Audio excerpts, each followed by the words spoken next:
Yo, what's up everyone? This video we're looking at my final look for week number 5, so let's get right into it. You can drop a like and subscribe down below, and as always, if you want to join us, you can visit the website, links in the description.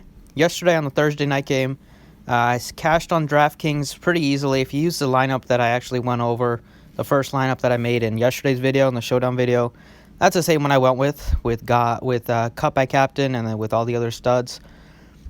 So, missed out on FanDuel though, but looking to get both into the money on Sunday. So let's get it. So you can, like I said, you can drop a like and you can visit the website, dfsprocess.net, if you want to join for NBA or for NFL. Starting off at quarterback, we have Lamar Jackson against Pittsburgh. Lamar Jackson got off to a great start to the season. He was still good the last couple games, but last game he was mainly like in garbage time where he got that late touchdown, and he hasn't been the same as, not obviously hasn't been putting up the monster scores. This matchup is, Pittsburgh's not a terrible defense. They were pretty good last week, but it's not tough to be good against Cincy. I still think the Ravens are going to put up some points. I don't really see myself getting to Lamar Jackson, though, at 71. I like Watson at 67. I feel like the Texans are going to put up a lot of points this week. I feel that it's a great game stack, Falcons and the Texans. You got two both offenses have the ability to put up some high scores. You get two solid quarterbacks, and you get two of the best receivers in the game going head-to-head. So I'm loving that little mini stack on that team. So if I'm paying up, I like Watson at 67. In the mid-range, I think Wentz is a really nice play at 61, playing against the Jets. He has looked solid all season. He hasn't had the huge monster game yet, but the Eagles should absolutely blow out this Jets team, so it's not super safe. And just in case if Wentz he's probably not gonna have to throw the ball that much in the second half, so it takes away a little bit from his ceiling, but I think his floor is still very high, so I don't mind him. Rodgers not gonna have his favorite weapon in Devontae Adams on the road. I'll pass on that. I like Matt Ryan a lot at 59 throughout the week. I just been all over Julio Jones early on this week. Still loving Julio Jones. Makes sense to pair him with Matt Ryan. Get that stack in there. You can also throw in like another guy like Hooper or Sanu if you want to round out the Falcon stack. So I like Matt Ryan, and then if I'm going cheaper than that, there's not a ton that really I like down here. There's not a ton of quarterbacks I think to choose from this week. So if I were you, I'd make a small core and then just try to build lineups around that. But I think going Matt Ryan at 59 is a really solid play at a really good price tag. At running back, you got McCaffrey at 87. He's fine. The matchup is pretty tough, though, against the Jaguars, but he is matchup proof. He's just getting a ton of work on the ground. Last week, he got 37 touches, just the highest number he's had all year. They're going to rely on him against this defense. If you're paying up, he is the best running back. Kamara's fine, but I would just pay up the $100 more to get McCaffrey. Kamara's a matchup. He's playing at home, but his quarterback the quarterback in Bridgewater takes away his ceiling. Is nowhere near as good as Drew Brees. So Kamara, he's not going to have as big of a games just because his touchdown upside is less. As a Saints offense, it just takes a hit with no Brees at the quarterback position. Cook is fine at 84. I'm not really feeling it. I'm just not really onto him. I think if he puts up a solid game, that's fine. But if I'm paying up for running back, it's going to be McCaffrey, or it's going to be down $100 for Elliott. So I like McCaffrey. I like Elliott if I'm paying up over 8,000. If I'm paying down here, Eckler said he might get some work now. We don't really know who's going to get a lot of work. They said they're going to limit Gordon, but we don't know how much. So I think it's kind of tough to pick. But I think Eckler, if you're going to play Melvin Gordon, I'll probably just play Eckler just because they said he's going to play a lot. He's only 6,700. The matchup is really good against the Broncos, but I don't think he's going to get like a ton of touchdown upside, especially in the red zone. I think near the goal line it's going to be Melvin Gordon, so I'm not going to have Eckler. But then when you get a guy like Fournette right below him at 64, who's still looking for his first trip into the end zone this year, facing the Panthers defense, they are pretty good against the pass, the best team in the league, bad against the run. It should feature a heavy dose of Leonard Fournette if the Jaguars are smart. And he also gets a ton of passes out of the backfield. He's just getting 25-plus touches. Last week he got 31 touches. In close games, you should expect 20-plus touches every time for Leonard Fournette. So 6,400. Sign me up for that. And then even cheaper, I think Henry's fine. I like Aaron Jones a lot. He's going to get a lot more opportunities for targets, I think, without Devontae Adams. The whole team is. But Aaron Jones at only 5,900. Also with Jamal Williams still going to miss a lot of time. So maybe a couple more weeks. Jones is now the lead back. Nobody is going to take carries away from him except for every now and then. But he should be safe for 70-80% of the snaps on the field. 5,900, I like that a lot. And then I like Devontae Freeman at 53. If I'm going cheap, I like this game. He's getting a lot of targets. The Texans are bad against running backs. They have given up the most catches to running backs this year. So Adams, who saw 8 catches last week, he saw 9 total targets. Good chance he can add to his reception total this year facing this Texans defense.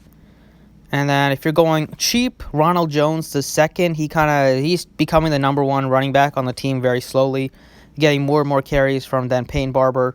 He's only 4,600 facing the Saints, who are susceptible against the run.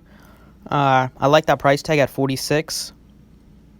And I don't see myself really feeling the need to go cheap at running back, that cheaper than Jones. So I'm going to go with Fournette, and I'm still going to go with Aaron Jones at 5,900. At receiver, I'm going to be paying up at receiver this week. I think there are a couple of stud receivers in great spots. I find it hard not to have them. Hopkins and Jones are the top 2 receivers on the slate. For me, I like Keenan Allen comes in third. The Evans and Godwin, I think, they're fine if you get to them. It's always tough to figure out which one's going to have a big game, but on the road, this Saints defense, Marshawn Lattimore is probably going to cover Evans, so maybe Godwin can have a better game this week. Amari Cooper at 68. Price tag is pretty cheap, but I don't like him. He's going to be facing off against one of the best cornerbacks in the league here, so I'll pass there. I think I'm paying up at receiver, or that I'm going in the mid-range. I don't see myself really going cheaper than, really loving this range, except Michael Thomas at 66. Just getting a guy that gets a ton of targets. He's going to get a lot of volume just because Bridgewater doesn't throw deep very much. He goes short and intermediate, and that's where Michael Thomas excels. So 66 for Michael Thomas. Tyler Boyd is going to get a lot of work. Last week he just really struggled. The whole offense struggled. But with no John Ross, he's going to get a lot of looks. That's only 6,500. And then I like Fitzgerald at 6,000. He's cheap. Alshon Jeffrey at 59 with no Deshaun Jackson once again. And then with the Packers down a couple of down their main receiver, Scantling's fine at 56, as well as Allison. And if you want some cheap receivers, we got some more this week with Will Fuller, Samuel, 4,300 for Sanu, or 4,200 for Sanu. I like that. And then you're going to get 3,500 for Auden Tate, who's probably going to be popular. Just for some reason, I'm not onto him. I don't know why. Just feel like I don't really need to go that cheap at receiver, but I think if you need some savings, he's fine at 3,500. But like I said, I'm paying up at receiver. I'm just going to go ahead and get the 2 studs in there, Jones and Hopkins, I think they're going to go back and forth. I think both are going to have huge games, and both are cheap, under 8,000 for both. That's really nice. At tight end, you got a bunch of options here. You got Ertz against the Jets. Not going to have Waller against the Bears defense. Hooper at 45, I like that. I like Jimmy Graham as well with no Devontae Adams. He's going to get a lot of targets. Like I said, Hooper, he's been having some huge games. Ryan loves to throw the ball. The Falcons are a pass-heavy team. And then if you're going cheap, we got some nice cheap options. Tyler Eifert, 3,300. No team in the NFL has given up as more points to tight ends than the Cardinals, and nobody's been even close. They've given up 19 Draftkings points to tight ends on the year. The second-place team has 12 or high 11. So I like Eifert a lot at 33. And then at 2,800, go with Noah Fant, cheap at 28. So yeah, that's a couple tight ends I like. Font, I like Eifert a lot. He's just really cheap at 3,300. And then I like Ertz if you're paying up, and Hooper and Graham in the mid-range. So those are my 5 tight ends I like.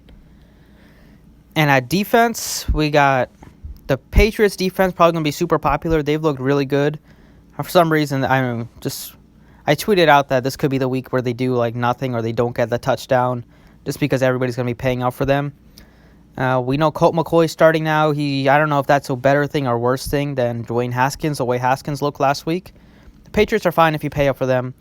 But I think I'm probably just going to go cheaper just because I'm paying up at receiver and I can't pay up everywhere. So they're fine. I like the Eagles with Falk starting again at 3,700. And then if you're going even like right here, 3,000 for the Titans defense. There's some really good cheap defenses, though, this week, so I don't think you need to spend up if you don't have to or if you don't want to. I like the Chargers a lot at 2,700, facing the Broncos at home. Broncos coming off a devastating loss. You know they got to be depleted, so like the Chargers at 27. I like the Panthers as well, even though I like Fournette. I think the Panthers are still going to put up some points just because they're probably going to get to Minshew. The Jags' offensive line is bad, so they have the opportunity to rack up some sacks. They're also at home. So like the Panthers, and then super cheap defenses like the Bucs at 2,200 facing off against Bridgewater. They put up, they've been giving up a lot of points, but they made up for it with the sacks and the touchdowns and the turnovers.